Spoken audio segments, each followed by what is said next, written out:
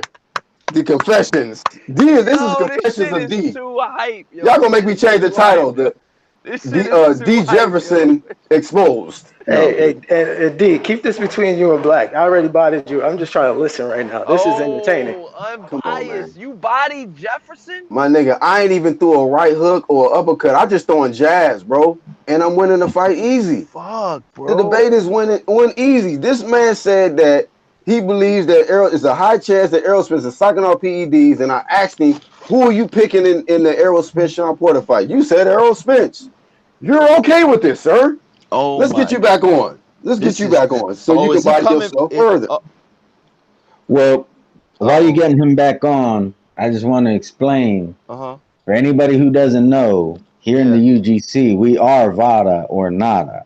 So if you're cool with people cycling off and shit, you're gonna get called out for it. That's just how it is. Don't get mad at me, D. He started screaming and hollering that I put that nigga on the spot. Bro, you the one that's talking about my God. He on these PEDs, bro.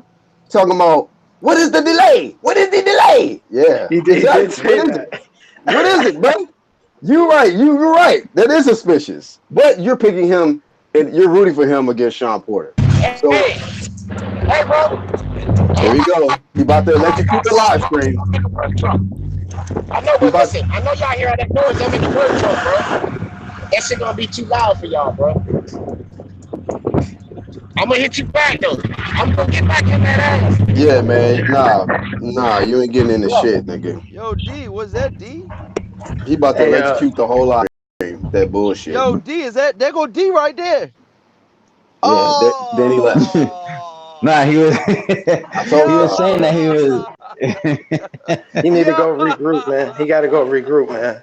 Oh my God, bro! This shit. In all fairness, he did say that it was gonna be too loud. So I mean, you're driving that old ass. But as far as what just transpired, I do have to give it to Black. He, my he strap, got the best. Hey, I keep my strap. My strap ain't going nowhere, man. Just telling y'all, my strap ain't going nowhere. Oh my God, bro. Black. Damn, Black. I didn't know. I know because he likes to say we put words in his mouth until he said everything. Yeah, he said everything. I just asked the questions. But there's a couple things that people need to understand when it comes to the UGC. One, we're Vada or Nada. Two, in the court of the UGC, anything you say can and will be used against you. You are allowed a tune-up. If you cannot afford a tune-up, Jalik will be appointed to you as the tune-up. Jalik will be your court-appointed attorney, nigga. Hey, but I love how Black Horseman was setting them up with the Yeah. questions, but he didn't Hey, realize it. He he didn't didn't realize even it know, until it was too bro. Oh late. my He God, didn't even yo. know, bro. He was in too deep with it. Yeah, it's suspicious. What is the holdup? You're right. Let's get it. Let's get it. Well, I want all the here's the smoke. here's the thing in a All the smoke. debate, you don't win just because you don't make definite statements. Mm-hmm. And I noticed that about D. Not and D, if you hear this, I'm not knocking on you or nothing. It's just an observation. I noticed that you don't like to make absolute like stances on things, and then when people assume that you have a stance, then you're like, well, I never said that.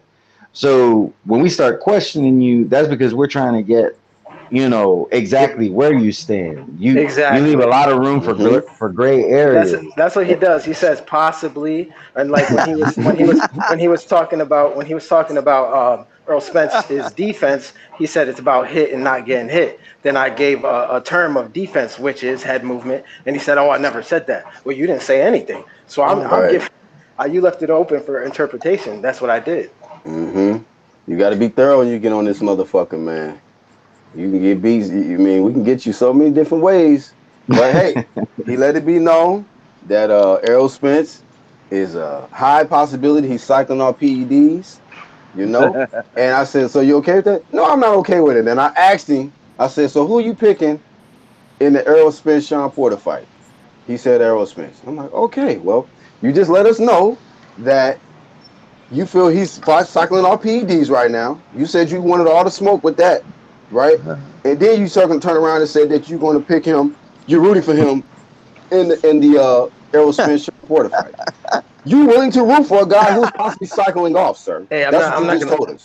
I'm not even gonna lie. I think Jalik's a little bit better in this debate and stuff, man. And Ooh. that I gotta keep it 100, man, because Jalik at least gives me a little bit more of competition. But this, Hey, that's because that nigga Jalik been sparring. He been getting his sparring in with us. I tried to tell D yesterday. I was like, bro, you're not really ready for me. You're not ready for unbiased. You're not ready for red. You need to get some more sparring in with Jalik or something. Oh my You got to get your rounds in, fam. You got to do Y'all are some more too sparring funny, yo. because it's just different levels, fam. Like that, I didn't even have to throw a hook or nothing. That was just a jab, bro. Yeah. You got jabbed into submission, bro. Yo, dude was You was cutting mad off the though. ring, Black. That's what Yeah. we don't understand. Those questions, that's cutting off the ring. You trying to be evasive, but you ain't gonna let that. He was trying to be evasive, but you wasn't about to let that Does D happen. normally get that mad, or is that normal? Or When he started I yelling like see. that, it's over. It's a I was wrap. like, yo, this dude is like lit at work though. Hey, him yelling like that is equivalent to like the opponent when he getting out boxed in there. He looking at the ref and shit. He's screaming at the ref. Damn, ref. Nah, the ref not gonna help you, bro. Right here, right in front of you. He thought after the hey, third question, he thought he was shutting down questions. No, nigga, you was setting up for the next one, bro. Like I already had you where I wanted you. You know, it's all good, D. You got to get some more sparring in though. yeah, man, he can't come over here and try to debate. You know what I'm saying? Even Corey Lee will body him, man. I heard Corey Lee get into some debates too, fam. Nah, I But be chilling, man. I'm peace. I'm the peacemaker, man. nah, I heard you. I But heard you on World Breaker, man. You was giving them the smoke. Oh, You out here putting in that work, Corey? oh. Damn. see, I don't watch World Breakers, so It was like 5 on 1 too. I think that day unbiased. Yep. That you I, had World Breaker stuttering. He couldn't answer questions. I'm like, yeah. damn, I want to see that now. See, I'm not subscribed to any of these World Breakers or Blue Blood Unbiased brought or that joint up. I Fannin. None can't of believe you them. brought that joint up, unbiased. Wow. I ain't even know yeah, you was man. watching that joint, man. Nigga, we got our eyes on these debate streets, bro. We know who out here, Here applying you the go, man. pressure. But I don't be honest with you, man. I don't really see too many people fuck with this UDC platform. That debate shit, man. Niggas got to come in here with their A game. I like Court League platform though, man. That's a good neutral ring to go to. You feel me? Without the home field advantage. Shit, get two opposite people, people from two different sides, and go to the Yeah. Corey Lee ring. And he can set Yeah. that shit up. Yeah, But man. That'd be Yeah. good. Yep. that's Shit, how I I'm used to do. down. I used to body niggas left and right on Corey Lee boxing platform. That shit was like that was regular. I got all my sparring in my early sparring when I was I was a prospect on Corey Lee shit, but I was going up the ranks quick. Yeah, Yeah. you bought. I remember you bodied Cali. I remember Cali Enigma on Corey Lee's channel said after Saddam Ali beat after Saddam Ali got beat by what's his face, the guy Munguia. Cali was like, man, they need to fight Munguia now because if they don't, he's gonna beat them in like 3 more fights. Man, I'm like, what the hell? What is he talking about? That's crazy. Yeah, I always thought Munguia was a little bit overhyped. Like, don't get me wrong, he's a good, I think he's pretty good, but I think a lot of people gave him a little bit too much credit, and that's part of that. De La Hoya, De La Hoya gets behind somebody, and for some reason, that person just gets a lot of prestige immediately. Yeah. He got this man. He definitely lost to that Irish dude. I was like, oh man, that's fucked up. And now one thing I will say though, to kind of criticize, I don't want to throw the whole DAZN under the bus, but because of a few fights, but there has been like about 3 or 4 fights where I've watched where the judges just was clearly off, man. That Munguia fight, that motherfucking Katie Taylor, she got her ass beat, bro. So you think Munguia should already have an L on his record? Oh, most definitely. That Irish dude. Do beat you his guys ass. agree with that too? Yeah, he didn't look good. Who did he fight? I Who is think that? Was that Will? Hogan. Yeah, Hogan definitely. Hogan beat him, man. Hogan. All right. Yep. Katie Taylor when she fought that dude, that tranny looking chick. Yeah, man. That Train. Oh no. serious, bruh. That tran she was a cop or something. That police officer she beat the fuck out of Katie Taylor, and they gave her that. Oh yeah, she is. I forgot she's a cop. I feel like Josh Kelly lost to Ray Robinson too. You would have thought Katie Taylor was Rodney King where that homegirl was beating her. Y'all feel like that whole card had L's written all over it, but only one person got an L. It was all kind of upsets on that. To be honest with you, man, Katie Taylor should have lost. One L given. Right, Katie Taylor should have lost. A lot of people felt like Joshua. What'd you say, So Joshua? Let me ask y'all this though: how do y'all feel about Josh Kelly? Because they were saying that he's the next coming. He's gonna be the next big thing. I'll let unbiased. I'll let unbiased respond. I mean, I'm just saying they hyped this dude Josh Kelly up so much. Man. I mean, did y'all believe the hype or y'all just were? I mean, because I'm gonna be honest. That was my first time seeing him fight. I'm gonna be honest. I put on when I turned my picks in to Champ Ross, I said that the Josh Kelly versus Ray Robinson, I put in small parentheses, and I'll show you guys on my Google Hangouts because I sent them the picks on Google Hangouts. I put on small parentheses. I said Josh Kelly versus Ray Robinson is on upset alert, and I put that on there because I was like, yo. This dude Eddie, I don't know who the matchmakers are, but Josh, for them to put Ray Robinson in with Josh Kelly, Ray Robinson beat Earl Spence in the amateurs, so Ray Robinson is not any like pushover, or he's not any like opponent that's that's soft or that's a journeyman or anything like that. This is a tough guy. But look, Corey, to add to what you're saying, bro, that's the thing about what's making DAZN so popular right now.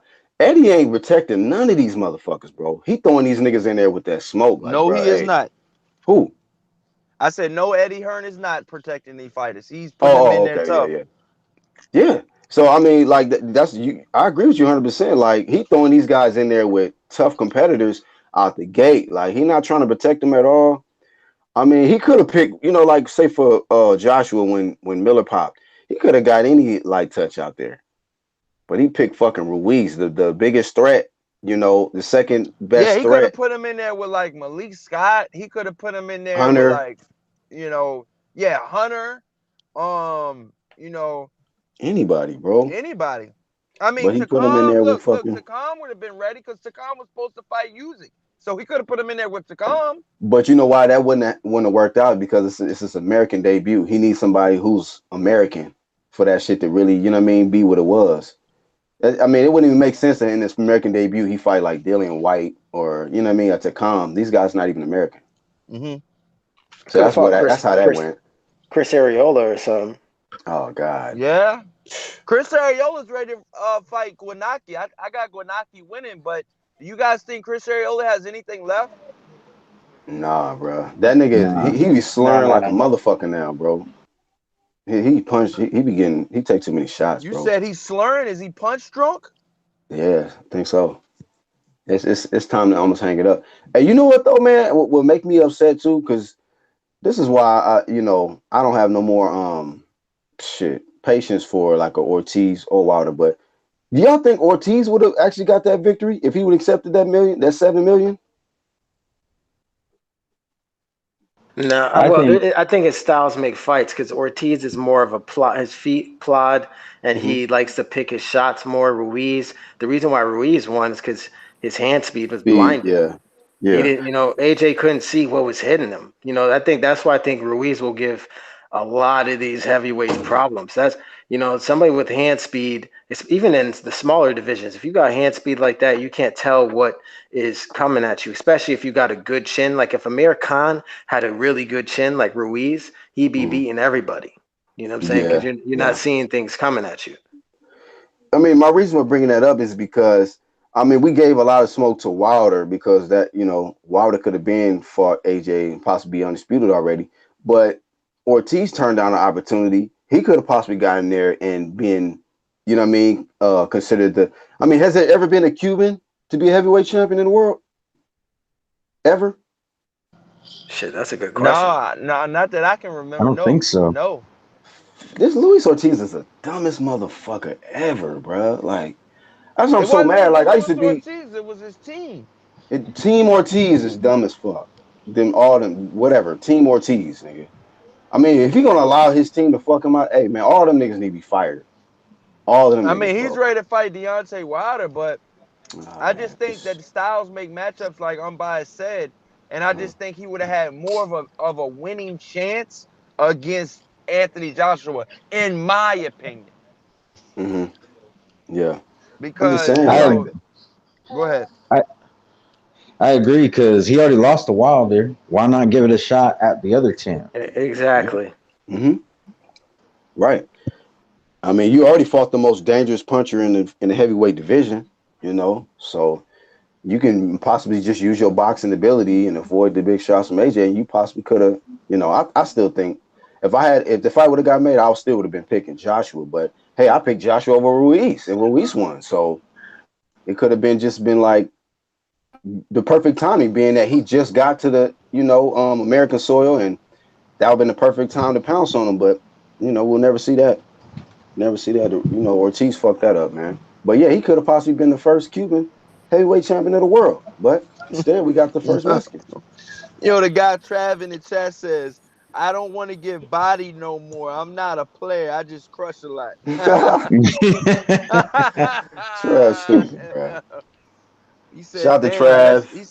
that's two lives. He said that's two lives down. Only one life left, D. Yeah, Damn. yesterday. That shit wasn't even Did 60. y'all body That was D like 9. yesterday too? Oh Yeah, yeah, man. It was bad. It What was it was happened bad. rough. yesterday? I didn't hear about it. Well, Corey, let me tell you this, man.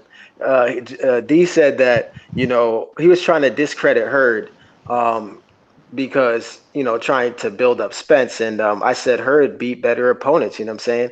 And his excuse to why Hurd was able to beat Laura and Austin Trout was that they hit like mosquitoes.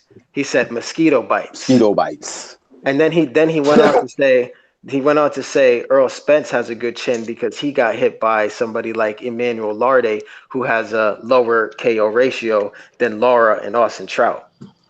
Well, I'm gonna tell you right now. I talked to her personally, and her said, out of everybody that heard his face, from amateurs to pros, guess who hits the hardest? You said Laura. I remember you said that. Yep, Laura hits the hardest, man. Out of everybody, Jared Hurd's face. And that nigga said Laura hit like mosquito bites.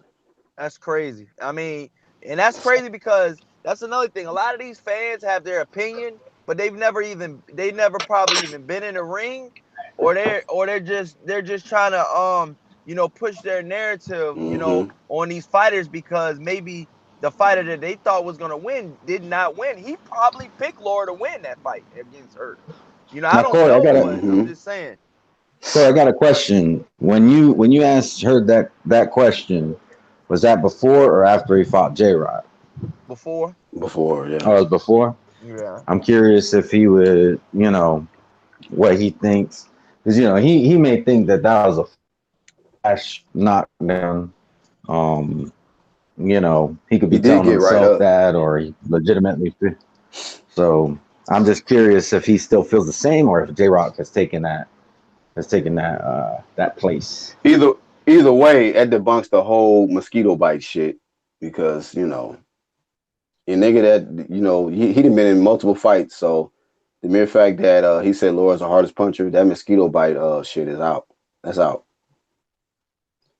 But Mosquito bites. I can't believe he said that. and you know what else he got bodied on is because like I said, now I don't know how you feel about this, but this was what got brought up yesterday, which initially started the debate. Was I said that I believe Crawford is gonna stop Kell Brook. And so he tried to jump on and debate me on my opinion, and then he was trying to like basically discredit Crawford as if like he ain't really got no power or something like that to possibly go in there and stop Kell Brook. And I said, well, Triple G stopped Kell Brook, Errol Spence stopped Kell Brook, but you don't think that Crawford is special enough to stop Kell Brook, especially at this point in his career. And then they try to like make little comments like he went 12 with Jose Benavidez. I'm like, he stopped him. He stopped him. But y'all niggas want to glorify Errol, and he went 12 with Mikey, the distance. So these niggas was all, and I brought up the point that Crawford is 3-0 with 3 knockouts at welterweight division. And I said I don't think that Kell Brook is gonna snap that KO streak. And And two, go ahead. I was gonna say, and two of those guys had never been stopped before. Exactly. Yeah. Kell Brook He's has. beating undefeated fighters. That that Stopping was guys. that was his problem. He kept saying that Kell Brook was durable, but in his example, Right. in his examples of durability, he was getting stopped. So how are you gonna say he's durable, but he got stopped twice? So it kind of defeated his argument. I'm like, this But nigga Jeff so Horn is not durable. durable. He's so durable. He out here taking knees in the ring and shit. That's some durability for your ass. So yeah, that's what he's mad about. He got body like a motherfucker. I just hope they make that fight so then we could just see it happen. If But Bud you can't get Spence, if but you Bud already can't know get they're not going to give mm, Crawford credit though for that fight. Let's say Crawford stops him in five. Let's say he did hypothetically. Mm-hmm. They're going to say, "Oh, he's done." Triple G Mm-hmm. stopped him. Spence stopped him. Bud better have stopped him. That doesn't Right. prove anything. You know what I'm saying? So D gonna be it's the a same one talking about like he's telling us now that he's not gonna stop Brook, and then when Crawford gonna stop him, he gonna have some excuse. Well, Fitz stopped him first. Yeah, okay. But your whole argument was that Crawford is not gonna go in there and stop him. Like Crawford is not stopping guys. Crawford is stopping motherfuckers, bro. Hey, Black. And You know why he might stop him? hmm? You want to know why he might stop him? What? Mosquito bites. That's why. Oh, that's classic shit, man. You you, know. what's funny is the first time when D was on that live with Jalik in the hangout, he Angel Santos said because he wasn't wearing a shirt, and he's like, somebody tell D Jefferson to put on a shirt, cover up the mosquito bites. Man, speaking of Angel, I gotta hit him up. I ain't seen him in the chat or nothing lately. Y'all been seeing Oh, him in the he's been hangouts? in. He's been in there. He's like in the middle Okay. of moving. He's Hey, in the middle of Black. moving, Okay. so he's. I got a question for you guys, man. Since Porter's been training for 6 weeks already, he's still training.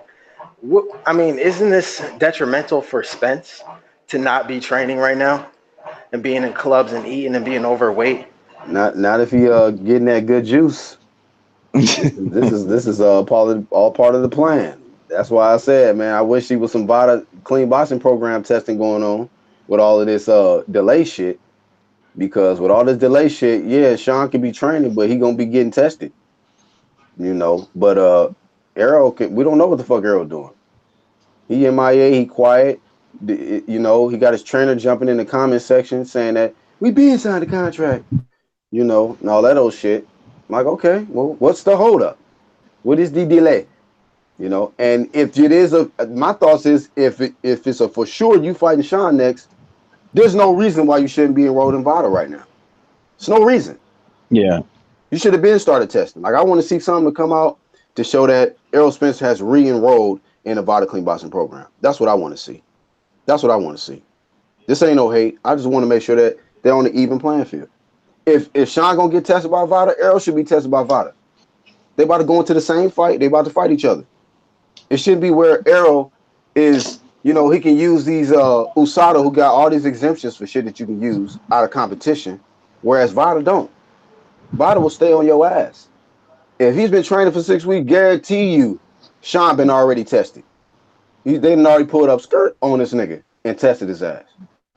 Errol, if he ain't getting VADA tested right now, shit, USADA ain't fucking with the nigga. Guarantee you that. If what Charles is saying is true, like if the fight's gonna be in September, then I would assume that Spence should start training right now. So He should be. I'm not understanding the him not training and still looking fat and not doing VADA if he's gonna fight in September. I just don't understand. Every time Errol Spence got a fight scheduled, it just gets so quiet. It gets so mysterious. Gyms is closed off and shit like that. Like, what the fuck, bro? Every time. But this is supposed to be a promoter. He got his own promotional company. Last time I checked. You know, Man Down Promotions, don't he? Like, I thought he had that. I mean, I know it downgraded the Easy Road Promotions, but still, like, you got to promote something. You can't be out here letting your opponents do all the fucking work to promote. It's already like, if you talking about how this nigga Errol gonna be crying about pay-per-view and you don't promote shit. Yeah.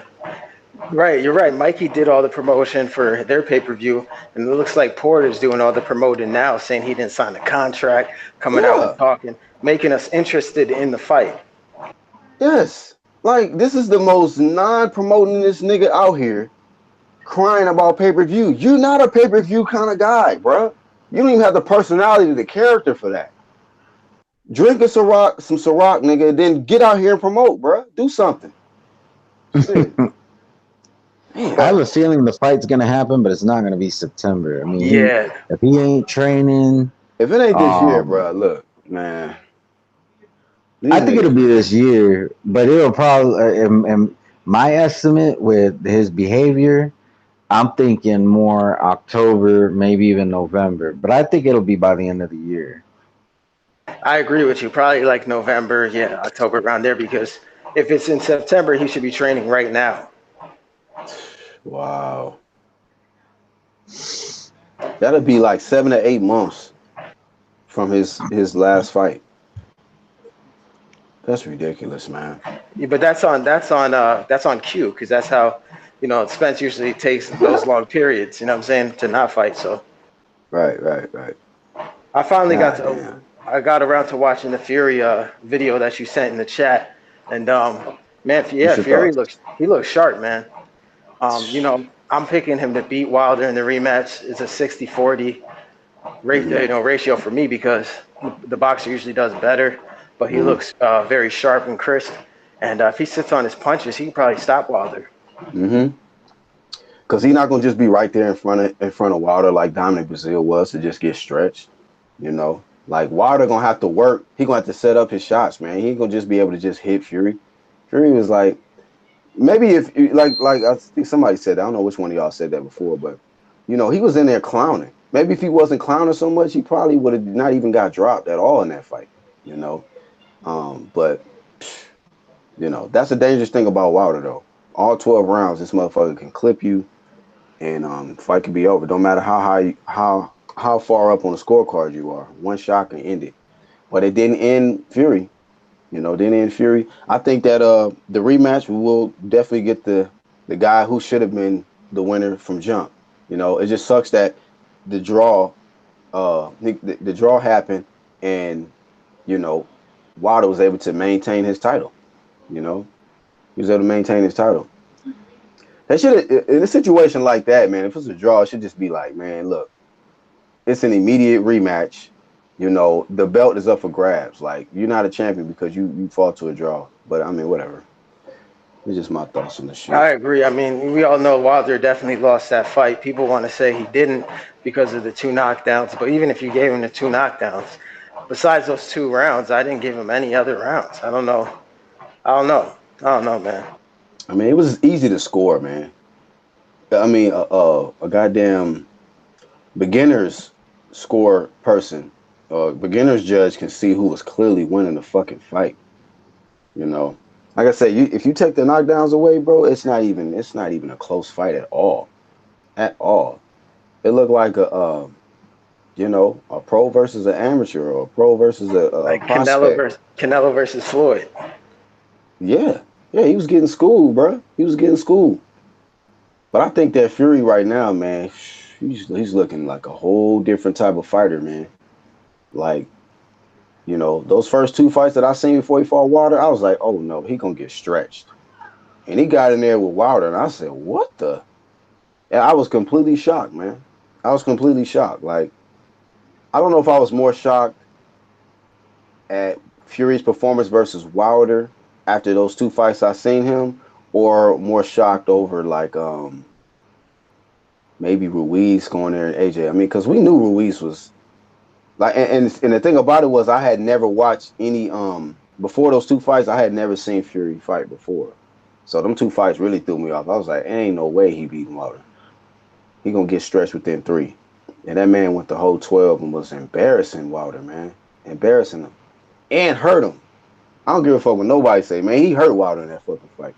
That's why I kind of agree with you on bias that I think that if Fury starts letting his hands go a little bit more, man, and can catch Wilder, he can possibly stop Wilder, bro. Drop him and possibly, finish him off. Because Wilder, man, he make a lot of critical mistakes. And a good boxer like Fury, he can fucking make you pay for those mistakes. And Fury also, and the other thing is, Fury also has shown that he can get up after being knocked down. Yes. So that's the other thing that Fury got going for him. I mean, yeah, you lose a point, but when you're winning all the other rounds, unless you're getting knocked down every round, he could definitely beat Wilder.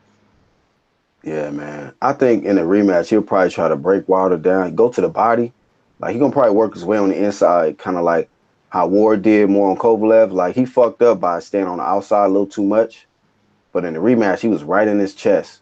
Yo, that what you're saying is why I give Andy Ruiz a good shot at beating Wilder. That exactly.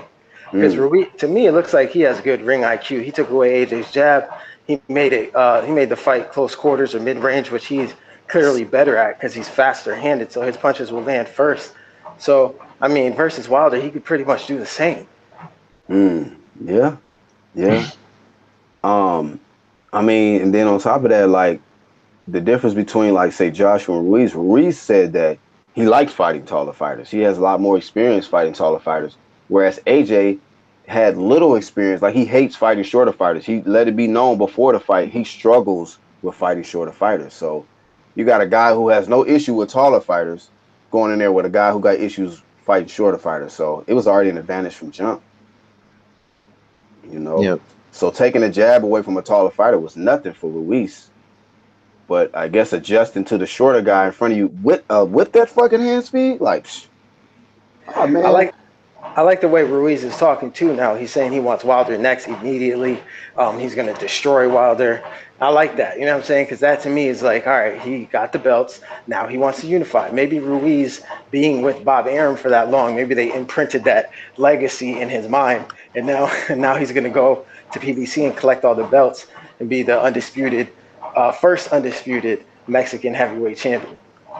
Do y'all feel like the WBO, like I say, on this heavyweight side of the game, is trying to make it a point to keep at least somebody from the UK as a champion? I don't know if it's because it's the UK, but they're definitely trying to do something if they're trying to strip Andy Ruiz.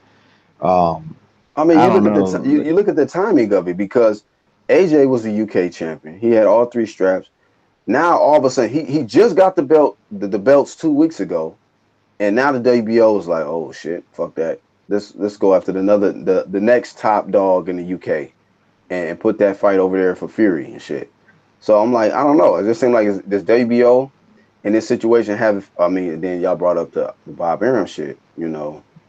So I don't know, bro. That just made me think, like, what the fuck? Why are they showing favoritism to these UK guys? You know, y'all all of a sudden want to give Fury a shot at the WBO. Why y'all don't want all the belts to be in America, or you don't want all the belts to be on?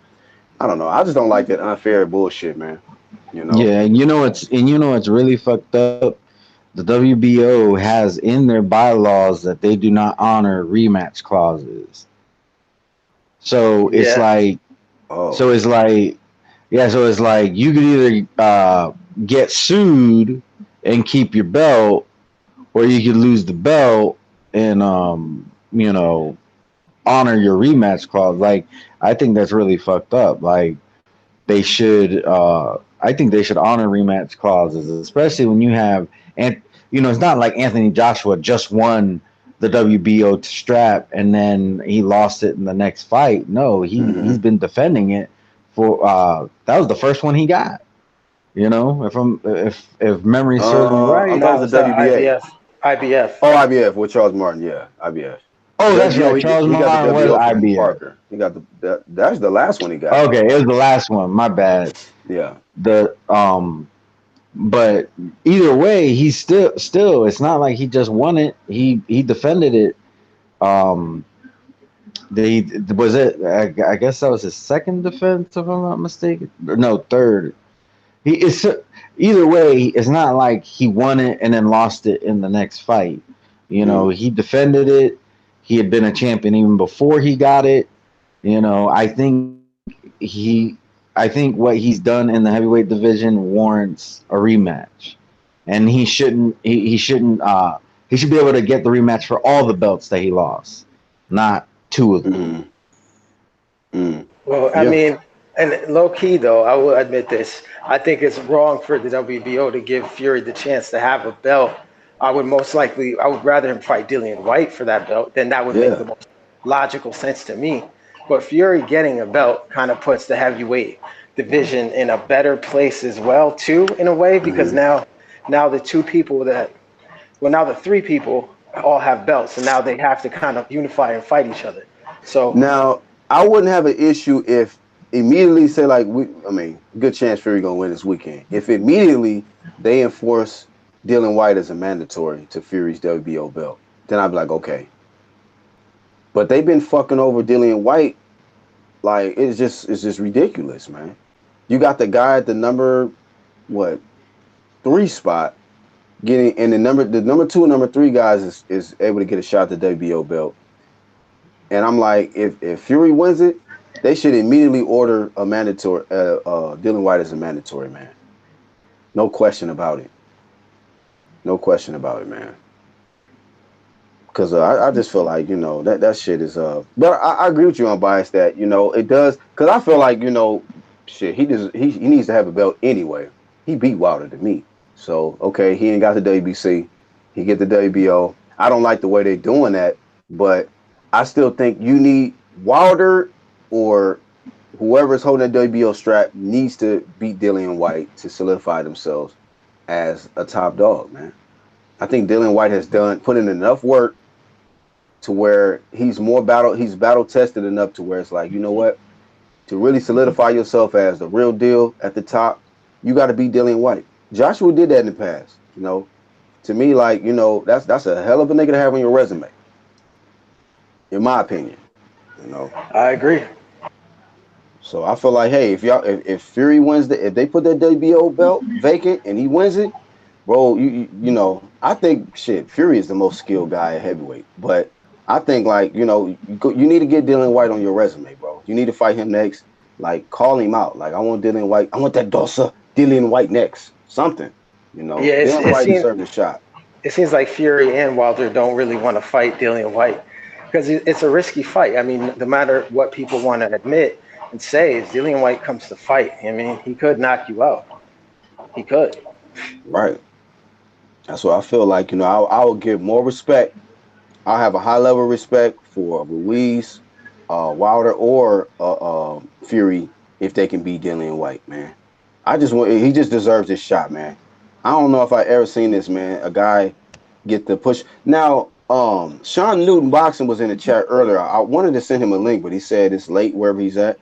But I'm biased. Do you know anything about this? Did Dylan White mess up an opportunity to fight for the WBO? Yeah, when AJ offered him that fight. When was Remember, this? AJ offered him a chance at 3 belts, but he didn't Oh, take yeah. it. Because of Yeah, something about, I think he brought up testing or some shit too, I think. yeah. He said it's too late, and he wants to do VADA, and it's too soon to Yeah, take the fight yeah. or something like that. Yeah. So, So but was it ordered though? Like, was it ordered or it was just offered to him it by was AJ? offered to him. Yeah, it was offered to him. Yeah, because that remember AJ said he wanted to make the Wilder fight, and then obviously we know what happened with Wilder. He ended up fighting Brazil instead. And so AJ then offered him the fight, and he turned it down. So they went with Miller, and then Miller took whatever White was offered, and then after that, we know what happened then. Ortiz and Hmm. then Ruiz. So yeah, that's what happened. Yeah, Charles says testing and not enough money. Hey, do y'all think that the sanctioning bodies just might not like Dillian White though? Like he just not marketable or some shit. I mean, they just felt like maybe they have maybe make more money having Fury, AJ, or Wilder as champions, and they don't want to give him that shot because they scared he might win and shit. Yeah, I could see that. Like as much as people want to discredit Dillian White and say that he's not that good and whatever, but he's the only person to ever drop Joseph Parker, who has clearly has a good chin, and he could fight, and if he gets They said he rocked AJ too, right? he did rock AJ, yep. So Yeah. and look, Brazil rocked Wilder in the corner in that fight when they were in the corner of the ring. Yeah, he get back up. And He and did. not only that, man. Wilder's been rocked by lesser opponents. So, you know what I'm saying? To think that Dillian White couldn't rock or drop Wilder is crazy to me, because I think Dillian White hits harder than Molina. You know what I'm saying? So, Hmm. and Brazil, that left hook is dangerous. I've never seen Chisora asleep by anybody besides David Haye. Hmm. So.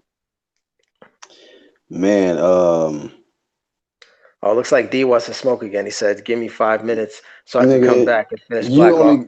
you only got one more life left. You might want to save that for the next day, fam. Nigga on God in them. Your shit is nigga. You're gonna be a ghost in a minute. You getting murdered out here on these live streams. Yo, D, you're gonna have to battle Jalik, man. That's where your level is at. You know what I'm saying? It's getting bad. Like this the thing about it, D. I don't never, try to act like I'm the most knowledgeable nigga in boxing. But when you debate, fam, it's just a little different, fam. It's a little different. You got to make your points. And the thing about it is why somebody like you can't never win in no debate with me is because you clearly have bias. And I can get you on that every time, fam. Every time. Sometimes your bias will blind you from the truth. Matter of fact, ain't your favorite fighter nicknamed the truth? Then when we start telling the truth about your favorite fighter, you want to scream and holler. And then you want to exit out the live stream and act like, yeah, I gotta do something, but I'll be back. I'll be back. Yeah, I told you, man. Jalik number 2, man. I'm telling you. Once we debated that first time, I was like, yeah, this is Jalik number 2. But I think Jalik a little bit, yeah, Jalik, he been getting his sparring up, so more Yeah, man. durable. You gotta. I tell you, man. If y'all can't come through, if you can't see Jalik, you're not gonna make it on this platform, fam. You're not gonna go that far, man. So do some basketball debates, D. Man, so it's a lot of good basketball content out there, man. This boxing shit, you need some more sparring, bro. Need some more sparring. Um, Yeah, I mean, you can't be out here saying, I want all the smoke with people who think that Earl Spence is not on Peds. And then you said it's possibly, and then you possibly means yes and no. So he asked you who you're gonna root for, and you said you're gonna root for Earl Spence. So You root for niggas on PEDs, fam. That's what you telling us, fam. That's yeah, exactly what you saying, bro. So at the end of the day, I can't. If it's a dude out here, like Red Glove said, man, we bang Vado or not. If it's a dude out here who I feel in my mind is suspicious for using PEDs, I'm not going to be out here, rooting for these niggas in fights, bro. I just can't do it, fam. IOTBA. Ah, shit. I was just about to shut it down. All right. Now, let's see. Look, we're going to get another body today. God damn it. He must have heard D getting, decapitated earlier. He just want to help the nigga. But okay, let me, he might be on lunch break. So let me add him. This laptop is slow as fuck. That's why I always got to add, duplicate, clone my damn shit because I got to, I can hear y'all without the lag on my phone. But on the desktop, it'd be a delay and shit. Should be crazy. Do you love to get in the chat talking that shit like he did something after he get bodied? Like, bro, come on, calm down. D, that's the thing. D never takes a stance on something, so he'll say possibly, maybe. So then when we say okay, so that means yes and no. So when we say that you're saying yes, he'll say, "Oh, I never said that," but you never gave a definite answer, bro. So Yeah, and you definitely been getting bodied the last 2 days, nigga. That's a yeah. definite. So I'm sending this link out to LTVA. Think while he on lunch break. Hopefully he don't electrocute the shit.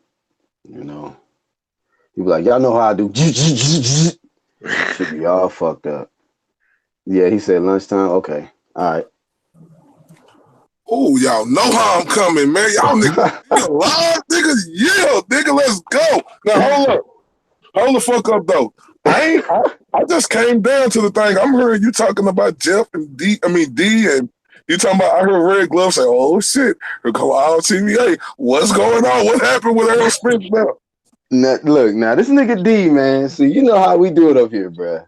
This nigga was up here saying that Errol Spence, he'll debate. He want all the smoke with anybody that think that Errol Spence is not cycling off PEDs right now. Then he said, then I asked him, I said, oh, okay, wow, for real?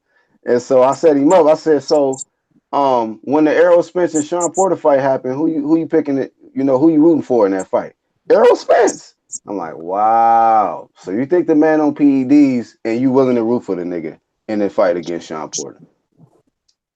And then he got mad. And then he dropped off. Talking about PED. Hold up. He thinks Earl Smith's on PED? That's what he said. He want all the smoke. He said he want all the smoke with any nigga who think he not cycling off PEDs. That's what he said. Tell that nigga I want the smoke. Uh-oh. You heard that, D. Uh-oh. Your 5 minutes, I think 5 minutes already went by. You talking about, give me 5 minutes and I'm going to flame black. Nigga, stop. I want all the smoke. Shout out to my nigga Boxing Monster. I'm sitting in my whip right now, cuz. Nigga said, show that white girl. Say, but what the fuck is this nigga talking about Earl on some PED? What you reaching on, D? What's popping, fam? Because a lot of people feel like, what's the delay? People have suspicions about, because being at this fight it will be sanctioned by WBC and IBF. A lot of us feel, even including myself, that maybe he should be tested right now while we waiting. Sean is training 6 weeks. Hold up. Why should he be testing right now, Black Horseman, if there ain't no fight been announced? Hold on. Then Derrick James just contradicted himself. Derrick James I don't give a right? damn what Derrick James say, fam. Oh, hey, okay. Look. I don't give a damn what he say, fam. I don't take that dude serious like that. Now look, if it was a fight announced, I don't go off that rhetoric, off that he say, she say, oh, Earl signed this. Oh, Kenny Porter and them say we signed that. Well, we ain't seen no fucking date announced on this shit yet. So you niggas need to shut the fuck up. Because all you niggas is the trainers. I hate when trainers try to come out and talk like they y'all just need to be trainers. Y'all just need to get the water, hold the mitts, give your instructions, and do that. We don't need all the other shit out of y'all talking about this fight. If ain't no fight been announced yet, man, all y'all got to tune into my show tonight, man. We going Man, in. who the hell said Spence is on PEDs? D. Jefferson, man. Hey, Charles, D said he want all the smoke on any nigga who think he not cycling off PEDs right now. He want all the smoke. He said, send him to my channel. And that's the D, craziest I thing. tried to throw the fucking towel in for your ass yesterday, man. These niggas is about to knock your fucking guardian angel out. You ain't I got try much to tell left. this nigga he only got one life left. You might want to save that for tomorrow, fam. He lost that life. This nigga got his spirit was gone, soul gone. Yeah, he gonna be a spirit in Guardian this angel's the motherfucker only trying thing to he got debate left. us. That's why I'm glad I always keep that same energy, fam. Like one thing about RTBA, I ain't gonna never get on here, and this ain't to no in particular person. I ain't gonna never get on here just to try to be right. I swear I ain't, fam. Like if a nigga wrong, I'm wrong. I'm not gonna get on here to try to just say something for shock value or none of that other shit like that, my nigga. Yeah, some niggas do that. None of that, fam. I can't do that because then niggas, like real niggas, gonna be able to read it. You think Red Glove and Black Horseman, Unbiased, Charles D, all the rest of my UGC niggas, you don't think we could sniff out bullshit when we know bullshit going on, fam? What Red said earlier? Say, bro, Red Glove, that nigga the sharpest nigga I know. That nigga, look, you can't say nothing and think Red Glove ain't gonna forget what you said, nigga.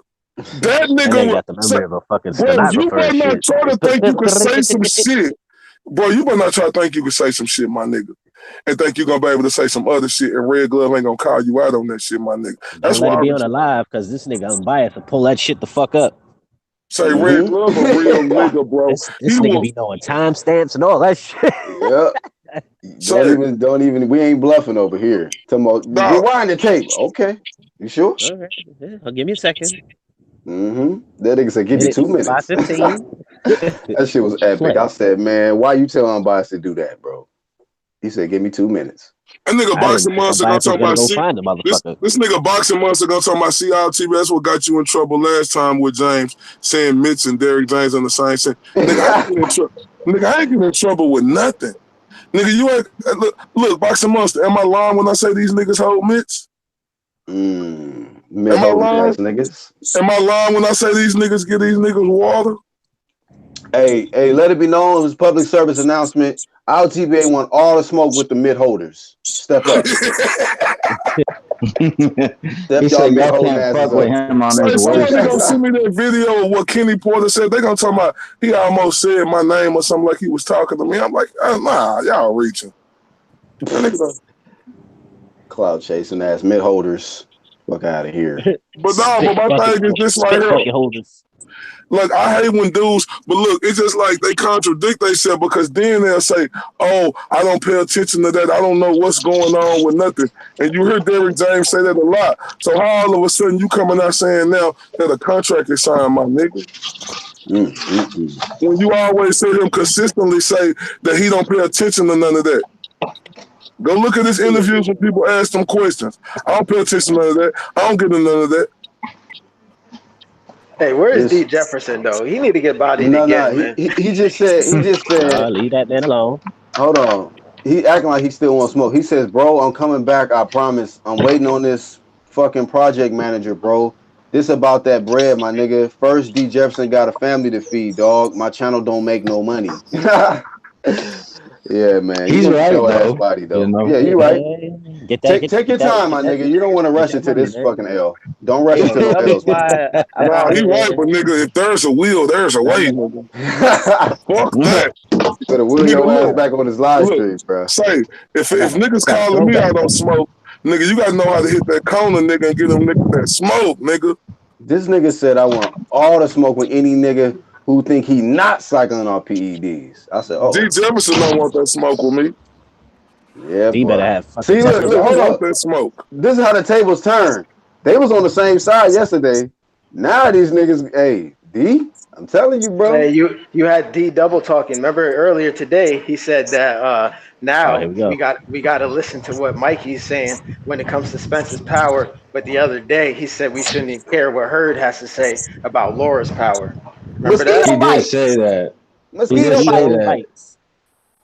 And my whole thing was, okay, you think that Laura hits with mosquito bites. What sense does it make that somebody who's perceived not to have power, Jared Hurd's going to make himself look good by saying he's the hardest puncher he's faced?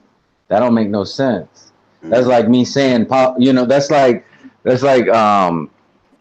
Danny Garcia saying that Paulie Malignaggi is the hardest puncher he's faced. You know. Exactly.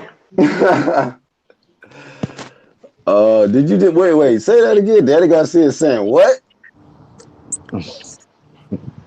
What me? I What I told just niggas when said? I fuck with Red Glove and you trying to backtrack and say some other shit, that nigga gonna call yo. You niggas better be sharp when you talking to this nigga Red Glove, nigga. Hey For man, real. look, I'll put it like this. Hey yo, Keep it low key, 100. I feel like y'all giving Red Glove my credit right now. I had Oh, to. that's I had unbiased right to. there. I'm Oh biased. no, see, look, bro. I be getting. I thought that was Red Glove just talking. That's unbiased. Y'all Say, be man, mixing these niggas up. bro. I Well, be no, mixing. no, no, no. Actually, it was me talking just a second ago. But I think what Unbiased is saying is like from previous lives. Yeah, There y'all be mixing. sometimes y'all think it's me when it's really him. Y'all niggas But sound Um, alike. either way though, The only Both of way you I know the niggas sharp. difference, yo, the only way I know the difference is when they avatar pop up when they talking. I'm like, all right, that's a Say, Hey, bias. All I'm right, gonna be cool. honest with you, man. I'm gonna be honest with you. Unbiased been one of my OGs riding with me from almost practically day one.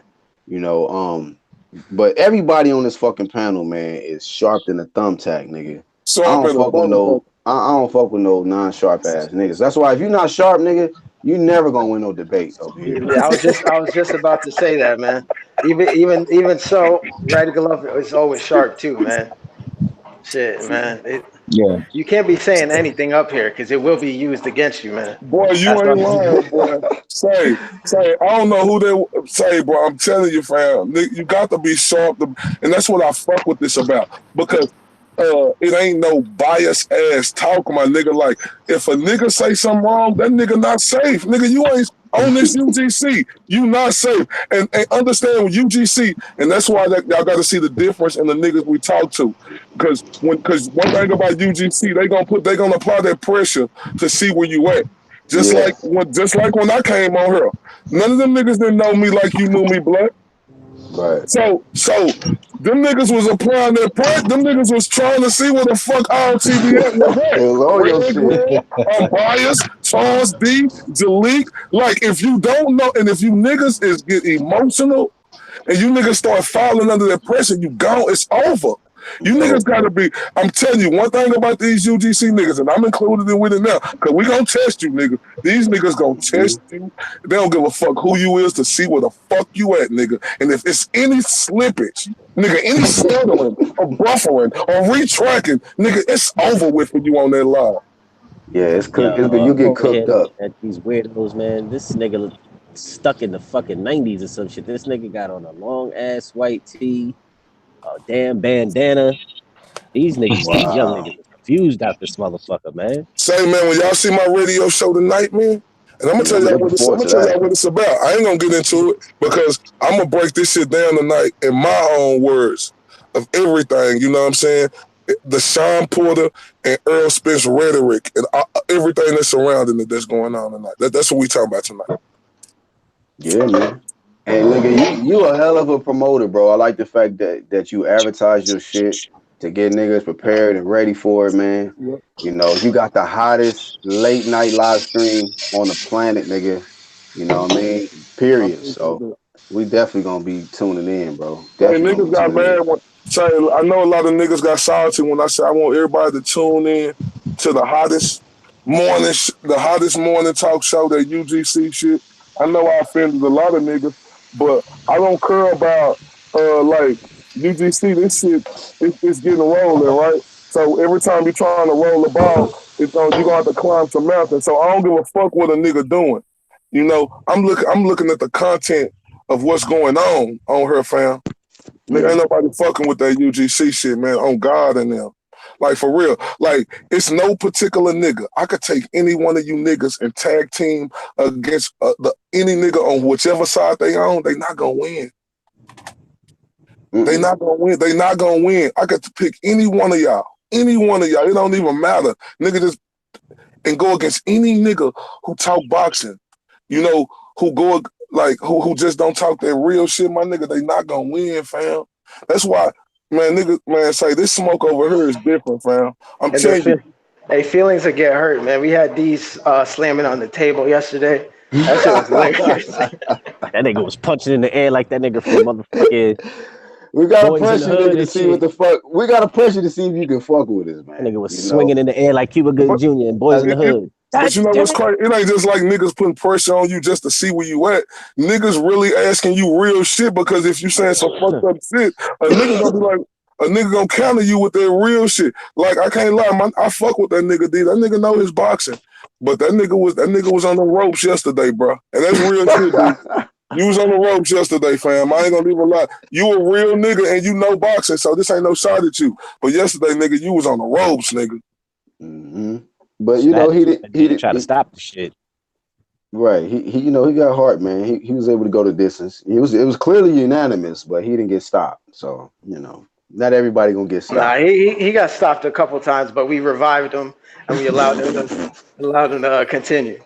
So that shit was so funny though yesterday, cause you niggas was eating them apart because you know even though me and him was agreeing on the same thing, it's just that I would say my piece, like and when he say his piece, he was saying some stuff, and I couldn't defend what he was saying. You man, say boy, who was that on the live yesterday? Was that Red Glove or Unbiased? Unbiased. Man, Unbiased ate that nigga ass up yesterday, boy. Boy, say, bro. See, that's why I be say, Unbiased ate that nigga ass up yesterday. Like you cannot, man. You can't come with that weak ass shit with Unbiased and Red Glove. These niggas got a way of breaking niggas down in a cool, calm, and strong voice at the same time, man. For real. I knew it was over when that nigga said the mosquito bite punches, and then the nigga brought up Spence and Garcia. I was like, one of these niggas gonna cook him as soon as he said that shit. That's when I jumped on because they was like, I told him, I said, so you know you fucked up, said, right? So you said Spence got he like mosquito bites? I was like, oh, he set himself up for that one. He put his foot right in his mouth with that one. I was like, oh shit. I I'm mean, sitting in the whip like, and that be the thing, man. I'm trying to stop. I got to stop the bleeding. I mean, this team is so solid, man. I don't even hardly have to debate no more. Like, man, I just sit back and watch. I be like, look, nigga, take a pick.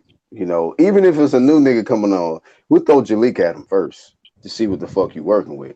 If you get past Jalik, damn, these niggas got Jalik as the gatekeeper. He's the gatekeeper. UGC. He's the gatekeeper. You know, he's a solid gatekeeper though. He a solid one though. He sure is, bro. That nigga solid. One thing I can say about that cheek-to-cheek smiling ass nigga, he's solid. Yeah, so y'all know when I be saying that shit, that nigga be, y'all know he be smiling from cheek to cheek. Yeah. That's my nigga. Right now, I fuck with the leader though. That's my guy right there. Hey, TBA though, I gotta give you credit. You gave me some fuel. Now I've been calling Jalik the New Age cupcake. God damn. Because the other day he was like, shut up with that cupcake shit. that weak ass cupcake shit. Yeah, that nigga went from sweet and got promoted to cupcake. So shout out to Boxing Monster. Boxing Monster, that's when I had first started YouTube, but I just didn't take that shit serious like that because I was on them other platforms doing my thing, and I just didn't want to be like the other niggas or like niggas who was doing it on YouTube. I wanted to make my own self, my own way, so I went another route. Mm-hmm. I'm back now. Yeah, nigga. You back with a vengeance. And you know what's crazy though, man? Samuel Shaw, you 100% correct. You know, niggas think we be downplaying like, I ain't going for Deontay Wilder. Nigga, why the fuck ain't Dylan White the next fight, my nigga? Talk your shit.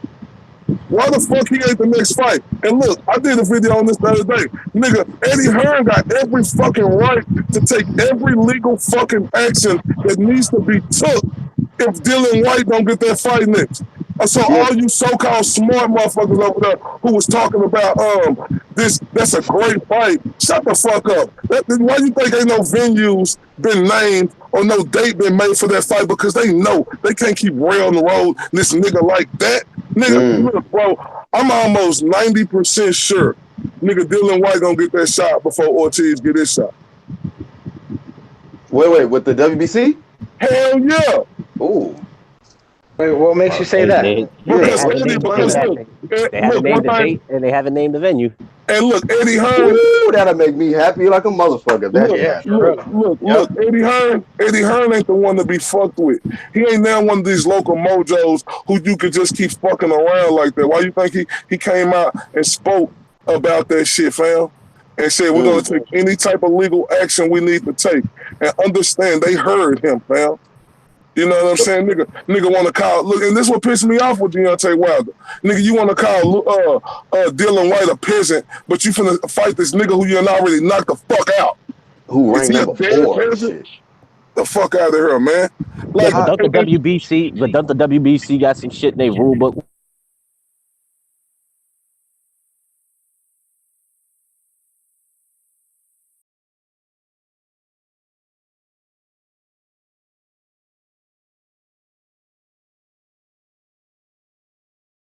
say it again.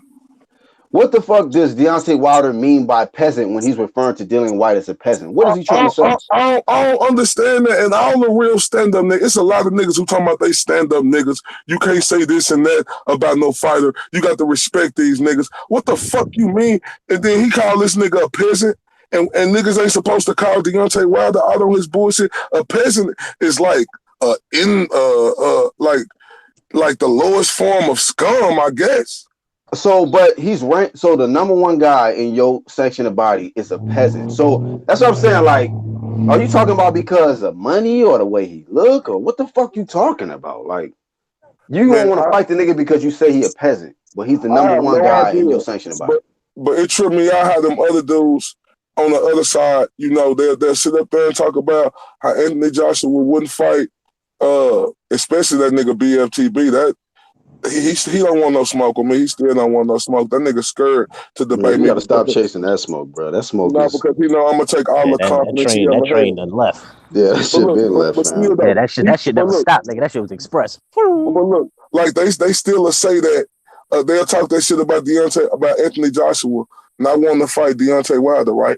Well, why they ain't talking that same shit about Deontay Wilder not wanting to fight Dylan White when actually Dylan White is actually in position where he is the mandatory. The niggas always sit and talk about the black guy and Jamal Charlo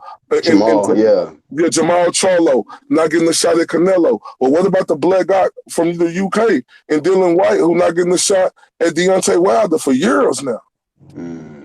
Man, bro. And to add to that, he's not only is he number 1 in the WBC, he's number 1 in the WBO. And they're trying to fucking make the WBO a vacant strap for Fury and Schwartz this weekend. Yeah, they're trying to strip Ruiz, man. So why Ruiz ain't getting the WBO? Why they trying to strip him? Nigga, good question. Good question. He just got the goddamn belts. How can you strip him, bro? I asked the question earlier while you was at work, man, or while you before you came back on. Like, do you think that the WBO has an agenda in the heavyweight division to make sure that they maintain a UK champion? Because they're going from AJ, now they're trying to set it up for Fury to get. Yeah, but that's crazy. But Dylan White from the UK too. Exactly. That's what. I asked that question earlier. Like, do you think they just don't like the nigga? Like, what the fuck? Look, bro, I don't understand like how he's they number 1 in the WBC and the WBO, and he ain't getting a shot with none of these niggas. And one of them straps. Who the fuck is Tom Schwartz for this nigga to be fighting? He makes fine German watches. Oh my Schwartz. God, man. Hey, but look. So we got the number. They're willing to make the WBO belt vacant for the number 2 guy, which is Schwartz, and the number 3 guy, which is Fury, but skip over the number 1 guy, which is Dylan White.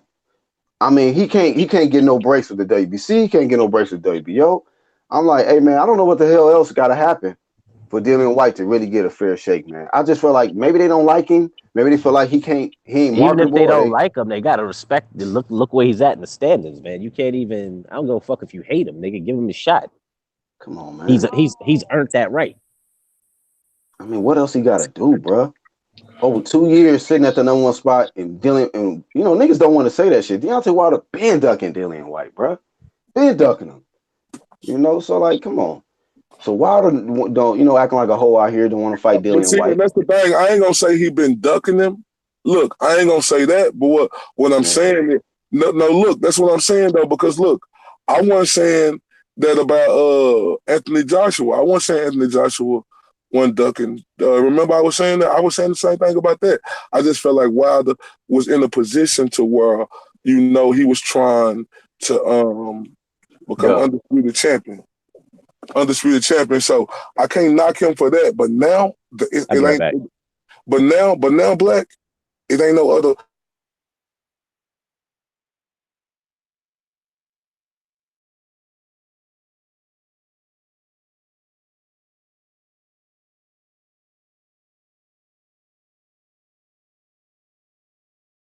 Mandatory. He just sitting at the number one spot. I guess apparently for nothing. It seemed like you might as well just become number 3 and number 4, and you get a better shot at being mandatory than the number 1 guy. And the way that they doing Dillian White, that's crazy. Fucked up, man. Straight up fucked up. That's crazy, man. But I appreciate y'all, man, for having me on, man. No Shout doubt, out to everybody at the UGC, man.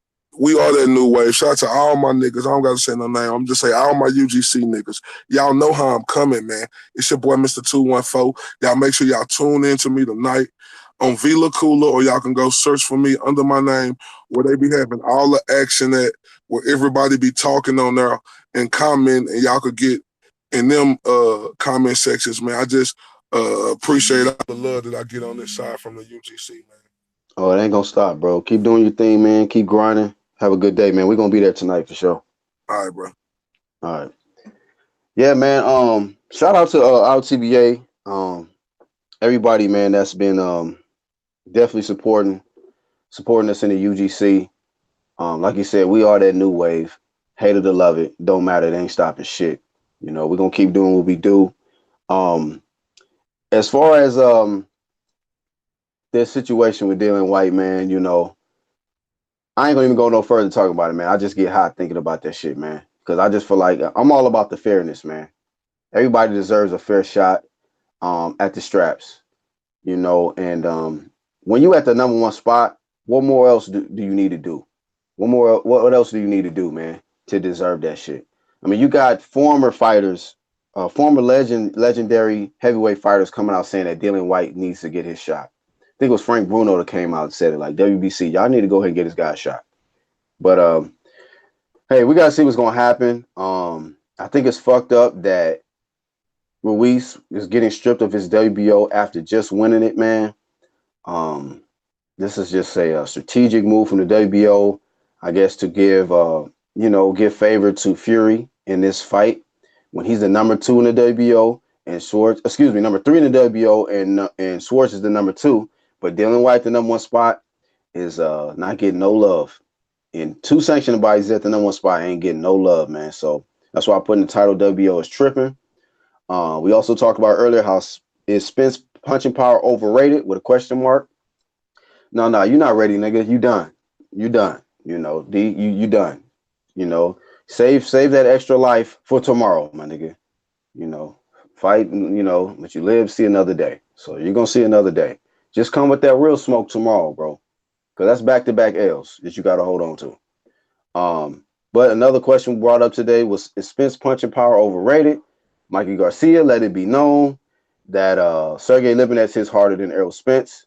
D, the nigga that's going to get his ass bodied again tomorrow in the live debate, don't miss it. He's the one that admitted that he believes that Sergey Lipinets has more punching power than Errol Spence. But he did establish that, you know, when it comes to going to the body, that's where Errol Spence can get his power from. Break you down to the body and all of that good stuff. Yeah, unbiased, we know that shit was strategic. He waited for LTBA to leave. Then he said, all right, nah, it ain't over. I'm back. Nigga, it is over. You might be back, but it's a wrap. We're wrapping up the live stream. And then, but, you know, Tyson Fury, even though he's getting all this favoritism and shit, that motherfucker can fight, man. I truly feel like Tyson Fury should be the WBC champion. I had him beating Deontay Wilder in the first fight, 114, 112. And you know, he's looking better than ever. You know, he's looking better than ever.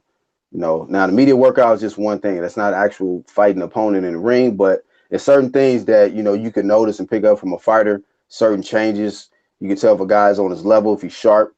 And I think he definitely is going to be looking spectacular this weekend, man. So make sure y'all don't miss that. If y'all not in the prediction league, Champ Ross, he's running that, and it's a great thing to be involved in, man. To make predictions on these upcoming fights, things like that, just to keep track on the sport of boxing, man. So make sure that the next time Champ Ross jumps in the live stream, y'all hit him up, and he'll be able to get your emails and send all the list of fights week by week, so that you can make your predictions and get your points up. UGC is in first place. Shout out to Jalik, the leader.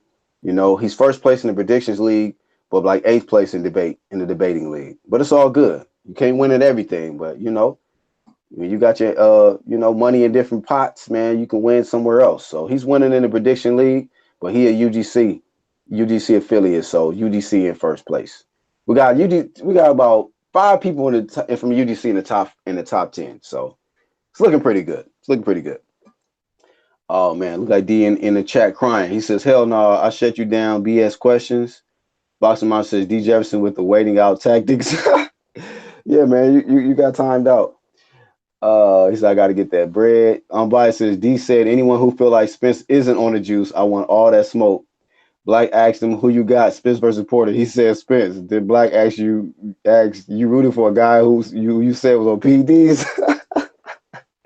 Anything you say can and will be used against you in the court of the UGC, family. D said the sports talk ain't paying yet.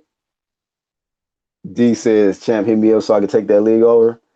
Yeah, man, he ain't been on a few live streams, our last few live streams, so we got to see if he can jump in on tomorrow or something like that. So make sure y'all join us tomorrow, man. We try to do it early, between like 7 to 8 Central Time in the morning, and you know, all my UGC brothers, man, when they have time, they jump on. And maybe times where they don't jump on. And Black had to just do it solo dolo. But it's all good, man. I appreciate everybody that tuned in the chat. Everybody that smashed the like button, even the ones that hit the thumbs down. I know y'all probably watched the whole way through, and you guys giving us watch time. You guys are major supporters of UGC, so we appreciate y'all too. For the ones catching the playback, if you like the content, smash the like button, leave a comment below, subscribe. Make sure y'all go to my homepage, click the channels tab, and subscribe to all my brothers in the UGC clique. Do that. But we'll be back with another one. I'm your host, the Black Horseman, and more content to come, man. Y'all have a good day. Be easy.